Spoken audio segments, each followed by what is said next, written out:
नमस्कार विद्यार्थी मित्रमैत्रिणींनो, इयत्ता 6वी इतिहास व नागरिकशास्त्र या पाठ्यपुस्तकातील पहिला धडा इतिहासाची साधने याचा स्वाध्याय आपण सोडवतोय. पण 2026ला नवीन अभ्यासक्रमानुसार या पुस्तकाची रचना करण्यात आली आहे आणि याचा स्वाध्यायसुद्धा वेगळ्याच पद्धतीने मांडला आहे. तर इथे एकूण एक प्रश्नाचं उत्तर आपण लिहिणार आहोत. माझं नाव आहे सपना टीचर आणि मी पुणे जिल्ह्यातून आहे. तर तुम्ही कुठनं व्हिडिओ बघताय मला सांगा आणि सर्व प्रश्नांची उत्तरं लिहा. प्रश्न क्रमांक अ, दिलेल्या पर्यायांपैकी योग्य पर्याय निवडून विधाने पूर्ण करा. वर्धमान महावीर यांची शिकवण उपनिषदे, त्रिपिटके, आगम साहित्य, संगम साहित्य या ग्रंथातून मिळते. तर याचं योग्य उत्तर आहे आगम साहित्य या ग्रंथातून मिळते. भारतीय इतिहासाची सर्वात प्राचीन साधनं म्हणजे आरण्यके, वेद, ब्राह्मण ग्रंथ की उपनिषदे? याचं उत्तर आहे वेद होय. योग्य जोड्या लावायच्या. आपल्याला इथे अ गट आणि ब गट दिलेला आहे. लिखित साधने परकीय प्रवाशांनी लिहिलेली प्रवास वर्णने. भौतिक साधने नाणी शास्त्रास्त्रे. मौखिक साधने लोकगीते. आता संकल्पना चित्र पूर्ण करायचे. इतिहासाची साधने, भौतिक साधने, लिखित साधने, मौखिक साधने. ब चित्र कोणत्या साधन प्रकारात मोडते ते लिहा. इथे तुमच्या समोर वेरूळचे कैलास मंदिर आहे. हे साधन प्रकार आहे भौतिक. प्राचीन नाणे साधन प्रकार आहे भौतिक साधन. शिलालेख, दगडावरील कोरीव लेख हे साधन प्रकार आहे लिखित साधन. आता खालील प्रश्नांची थोडक्यात उत्तर लिहायची आहे. इतिहासाच्या लिखित व मौखिक साधनातील फरक. लिखित साधनाचा अर्थ असा होतो की जी साधने लिहिलेल्या स्वरूपात उपलब्ध असतात त्यांना लिखित साधने म्हणतात. आणि मौखिक म्हणजे जी साधने एका पिढीकडून दुसऱ्या पिढीकडे तोंडी स्वरूपात संक्रमित होतात त्यांना मौखिक साधने म्हणतात. याचं स्वरूप असं आहे की ही साधने कागद, दगड, तांब्याची पत्रे किंवा ग्रंथाच्या स्वरूपात सुरक्षित राहतात. तर मौखिक साधने या साधनांना कोणत्याही लेखी पुरावा नसतो, ती केवळ स्मरणात ठेवली जातात. आता उदाहरणच बघा. लिखित साधनांचं शिलालेख, ताम्रपट, ग्रंथ, हस्तलिखिते, परकीय प्रवाशांची प्रवास वर्णने इत्यादी. तर मौखिक साधनांचं उदाहरणे ओव्या, लोकगीते, पोवाडे, लोककथा, म्हणी इत्यादी.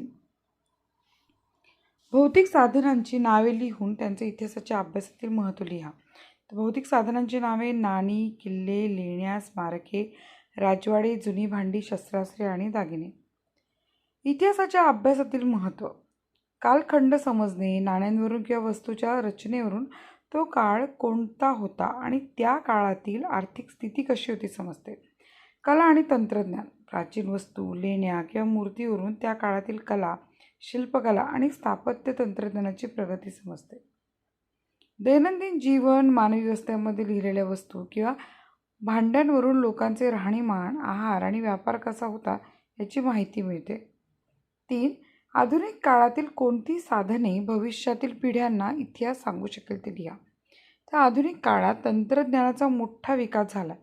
भविष्यातील पिढ्यांना आजचा इतिहास सांगण्यासाठी खालील साधने अत्यंत महत्त्वाची ठरतील. डिजिटल आणि इलेक्ट्रॉनिक साधने. इंटरनेट, वेगवेगळ्या website, blog, social media platforms म्हणजे यूट्यूब, इंस्टाग्राम इत्यादी आणि ई पुस्तके. श्राव्य कौशल्याची साधने. ऑडिओ व्हिज्युअल, आजचे विविध व्हिडिओ, माहितीपट, बातम्यांचे रेकॉर्डिंग्स आणि पॉडकास्ट. आधुनिक कागदपत्रे, वर्तमानपत्रे, शासकीय गॅजेट्स आणि विविध विषयांवरील छापील पुस्तके. छायाचित्र, कॅमेऱ्याने टिपलेली महत्त्वाची ऐतिहासिक छायाचित्रे आणि उपग्रहाद्वारे घेतलेले नकाशे. प्रश्न क्रमांक 4. एखादी जुनी वस्तू जसे मूर्ती, राजमुद्रा, नाणी, भांडी, दागिने, कागदपत्रे, खेळणी इत्यादींवरून मानवी जीवनातील बदलांची कोणती माहिती मिळते ते सांगा. उत्तर. जुन्या वस्तू किंवा प्राचीन ऐतिहासिक साधनांवरून मानवी जीवनातील बदलांची खालीलप्रमाणे महत्त्वाची माहिती मिळते. आर्थिक स्थिती आणि व्यापार. जुनी नाणी आणि राजमुद्रा यावरून त्या काळातील राजांचा काळ, आर्थिक सुबत्ता आणि इतर राज्यांशी असणारे व्यापारी संबंध समजतात. नाणी कोणत्या धातूची, सोने, चांदी, तांबे आहेत यावरून त्या काळातील आर्थिक स्थितीचा अंदाज येतो. कला आणि तंत्रज्ञानाचा विकास. मूर्ती, भांडी, दागिने आणि खेळणी यांच्या रचनेवरून त्या काळातील मानवाचे कलाकौशल्य आणि तंत्रज्ञान किती विकसित होते हे समजते. पूर्वीची दगडी व मातीची भांडी आणि नंतर लागलेल्या धातूंचा शोध यावरून मानवी प्रगतीचा टप्पा स्पष्ट होतो. सामाजिक आणि सांस्कृतिक जीवन. जुन्या दागिन्यांची आणि कपड्यांची पद्धत, खेळणी आणि मूर्ती यावरून लोकांचे राहणीमान, आवडीनिवडी, धार्मिक समजुती आणि सांस्कृतिक परंपरा यांची माहिती मिळते. राजकीय इतिहास आणि भाषा, ऐतिहासिक कागदपत्रे आणि राजमुद्रा यावरून त्या काळातील राज्यकारभार, महत्त्वाच्या राजकीय घटना, राजे महाराजे आणि त्या काळी वापरात असलेली भाषा व लिपी, उदाहरणार्थ मोडी लिपी, संस्कृत, प्राकृत यामधील बदल समजून घेता येतात. आहार आणि जीवन पद्धती, जुनी भांडी आणि साधनांवरून मानवाच्या आहार पद्धतीमध्ये काळानुरूप झालेले बदल आणि अन्न शिजवण्याच्या व साठवण्याच्या पद्धतींमधील प्रगती लक्षात येते.